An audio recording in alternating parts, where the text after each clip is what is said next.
දැන් ඔයා මගෙන් ප්‍රශ්නයක් ඇවිල්ලා අහනවා සත්වයා ඉන්නවද නැද්ද හරි එක්ක ලෝකයේ ඇතයි නැතයි හරි එක්ක මම ඉන්නවද නැද්ද කියලා මොකක් කර ප්‍රශ්නයක් අහනවා. ඔයාට මේ අන්ත දෙකෙන් තමයි මගෙන් ප්‍රශ්නක් අහන්න පුළුවන් ඉන්නේ. ඔව්. හරිද? ඔව්. එතකොට මේ අන්ත දෙකෙන් ප්‍රශ්න අහනකොට ඔයා රැවටීමක් ඇතුළේ අර අවිද්‍යාව ඇතුලේ හරිද? ඉඳගෙන මේ ඔක්කොම ප්‍රශ්න ටික අහන්නේ මගෙන්. ඔව්. අර විද්‍යාව කියනක ඔයාලට තෝරගන්න බැරි නිසා නේ මගෙන් ඇවිල්ලා ප්‍රශ්නේ අහන්නේ. අහන්නේ. ඒ කියන්නේ ඔයා රැවටීම දන්නේ නැහැ මොකද්ද ඔයා රැවටිලා ඉන්න බවවත් ඔයා දන්නේ නැහැ හරි. නේ. ඒකනේ අර එක එක වෘත්ත සමාදන් වෙනවා කියලා අපි කතා කරේ ඉස්සරේලා. අර හරක් වෘත, බලු වෘත නේ. ඒක හරි. ඒකනේ බුදුහාමුදුරුවෝ පෙන්නන්නේ මේ අන්ත කියලා මතානියෝගය කාම සුකල්ලිකානියෝගය කියන අන්ත දෙකේ ඉර වෙලා හිටියට කවදාවත් මේ මේකක් හම්බ වෙන්නේ නැහැ කියලා. නිවීමක් හම්බ වෙන්නේ නැහැ කියලා. නිදහස් වීමක් හම්බ වෙන්නේ නැහැ කියලා. අයි රැවටීම ඇතුලේ මොකක් හරි කතන්දර ටිකක් තමයි කර කර ඉන්නේ. අර එක්ක රූපයක අත්දැකීමක් හරි එක්ක අරූපයකට ගිහිල්ලා හරි අන්ත දෙකේ හිර වෙලා. පැහැදිලිද? එක්ක රූපය කියන එකෙන් ගත්තොත් අපිට කයට සැපදීමක් මේ දුකදීමක් විදිහට බලන්න පුළුවන්. ඇයි මේක අධික කයට මේ දුකක් දෙනවනේ වේදනාවක් දෙනවනේ. ඇයි අවුව ගිහිල්ලා ගිනි තපිනවා. එක්කෝ මේ උලක් උඩ වාඩි වෙලා මේ භාවනාවක් කරනවා. එක්කෝ මොකක් හරි යාඥාවක් කරනවා. එක්කෝ මොකා කරි මේ එක්කෝ මොකක් හරි මතුරනවා මොනවා හරි කතාවක්. හරිද?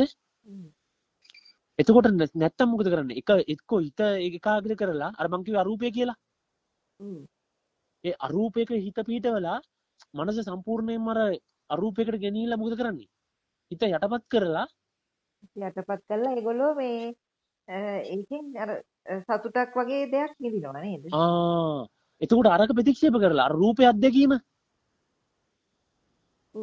රූපය අත්දැකීම කියලා කියන්නේ අර රූපේ තියෙන අර මේ ඒ දේවල් පෙනීම ඇහිම දැනීම හිතීම කියන කාරණා මොනවද කරලා තියෙන්නේ? සම්පූර්ණයෙන්ම යටපත් වුණාම පෙනෙන දේවල් ප්‍රතික්ෂේප කරනවා. ඇහෙන දේවල් ප්‍රතික්ෂේප කරනවා. දකින්න දේවල් ප්‍රතික්ෂේප කරනවා. මේ හැම දෙයක්ම ප්‍රතික්ෂේප කරලා රූපේ අත්දැකීම් ටික ඔක්කොම මොකද කරන්නේ එතකොට?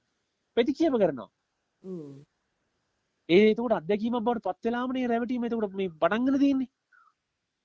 ඔන්න හොඳ පොයින්ට් එකක් කරනවා මම කතා කරන්නම් මේකේ. එතකොට අන්න දැන් ඒක මොකද කරලා තියෙන්නේ? අන්න රූපේ තියෙන අත්දැකීම් ටික ප්‍රතික්ෂේප කරලා අරූපයකට ගිහිල්ලා හිත පිහිටවගෙන මොකද කරන්නේ? අන්න සුඛයකට ගිහිල්ලා ඉන්නවා. සමාධි සුඛයකට ගිහිල්ලා.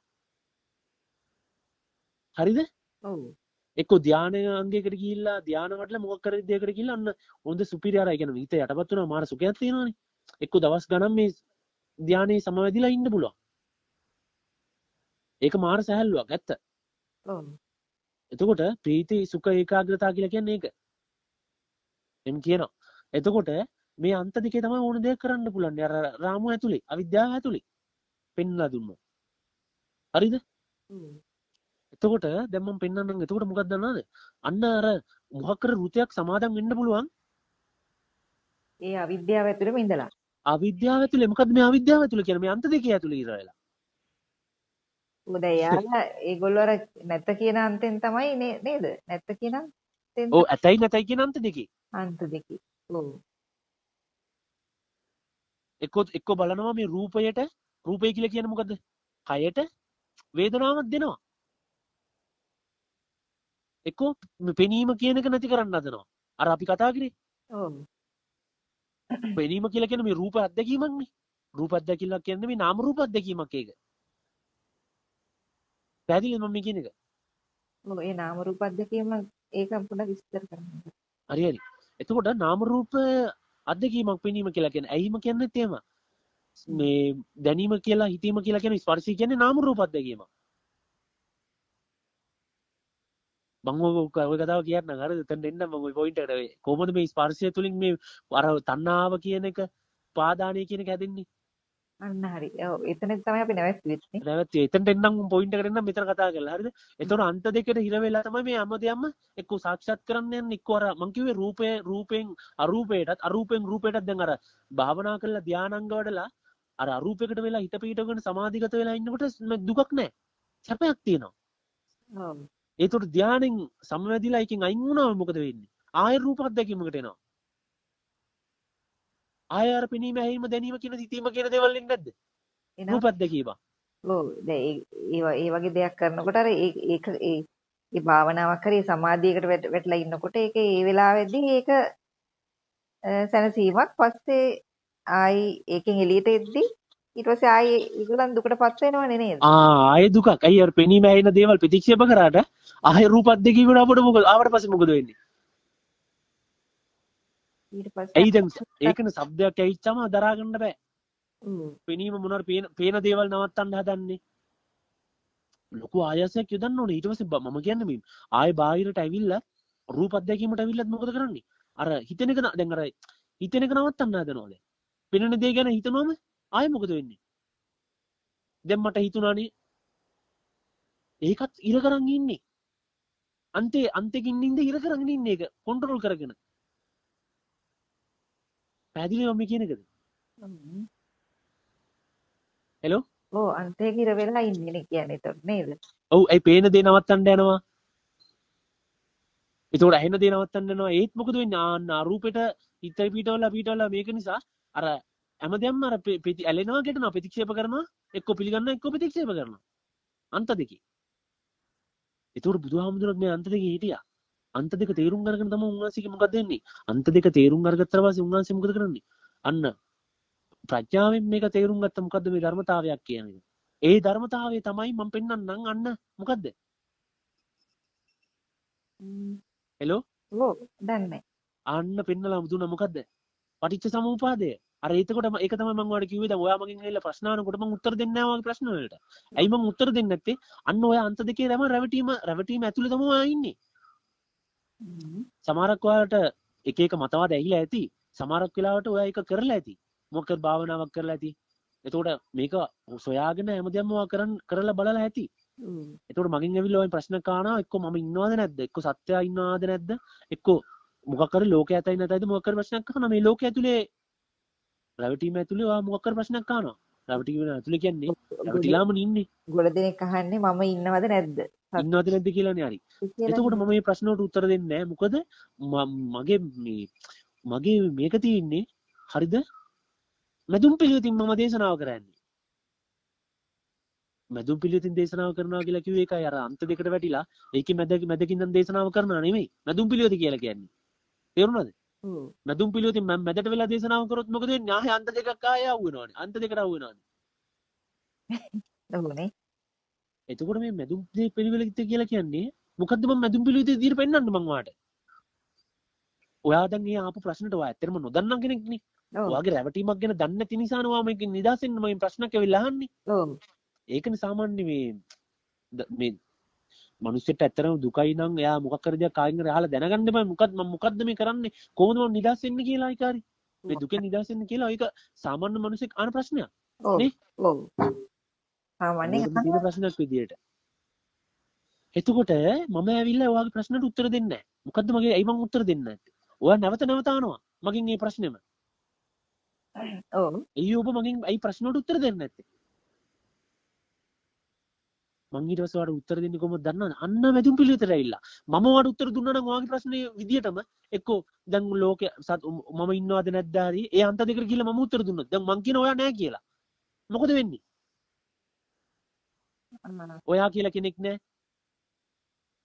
කියලා කිව්වොත් මම සත්‍යයම ඉන්නවා සත්‍යයක් නෑ. සත්‍යය මරණින් පස්සේ නෑ කියලා මොකක් කර ප්‍රශ්නකට උත්තර දුන්න. ඔයාගේ විදියට උත්තර දුන්නොත් මොකද වෙන්නේ? එතකොට එයා ඒ නෑ කියන අන්තෙම ඉර වෙනවනේ.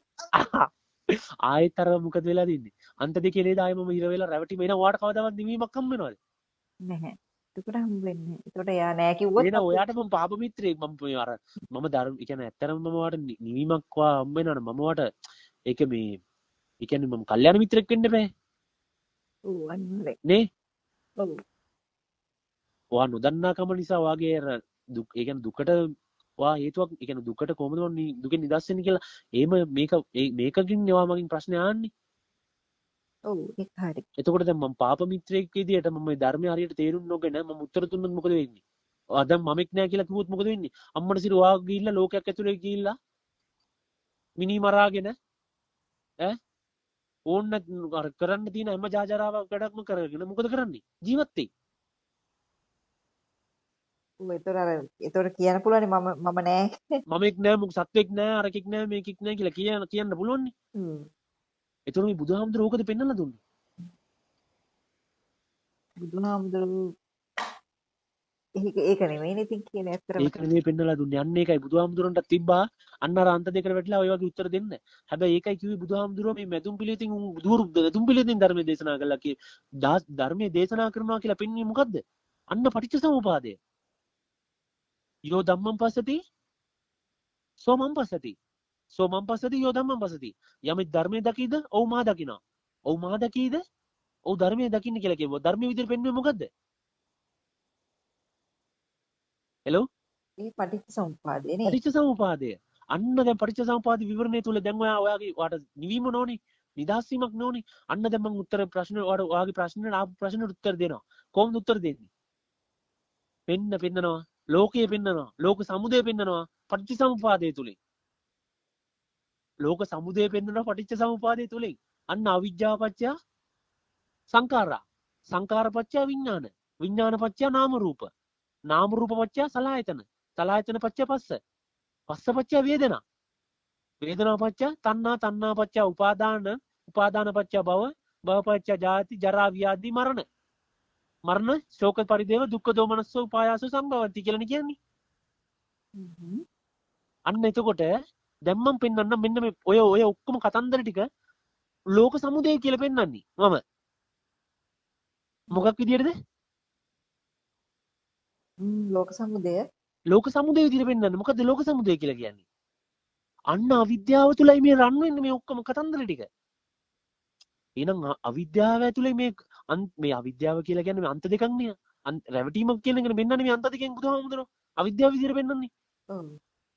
එතකොට මේ රන් කරන්න මේ අවිද්‍යාවෙන් මේ අර ලෝකයක් ඇතයි නැතයි හරි සත්‍යය ඉන්නව නැද්ද හරි මමෙක් ඉන්නවද නැද්ද කියන එක හරි එක්කෝ ආත්මවාදය හරි එක්කෝ අනාත්මවාදය හරි නේ.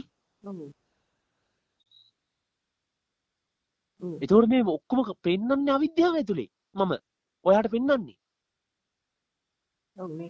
මම අර අන්ත දෙකට වැටිලා නෙමෙයි අන්ත දෙකට වැටිලා ඔයාට මේ දේශනාව කරේ නෑ. එතකොට පැහැදිලිද?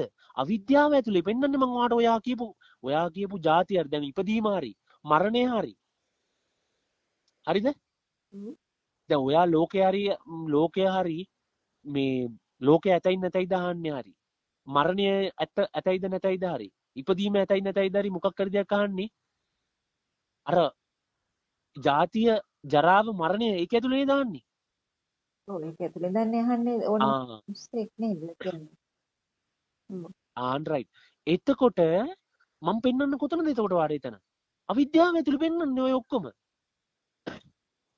ඔයාගේ රැවටීම ඇතුලේ ඔයාට ඔය ඔක්කොම හම්බෙලා තින්නේ. දැන් මම පෙන්වන්නම් පොඩි සියුම් කාරණාවක්. මම පෙන්වුවා නේද? අන්න අවිජ්ජාපච්චා සංඛාර කියලා. සංඛාර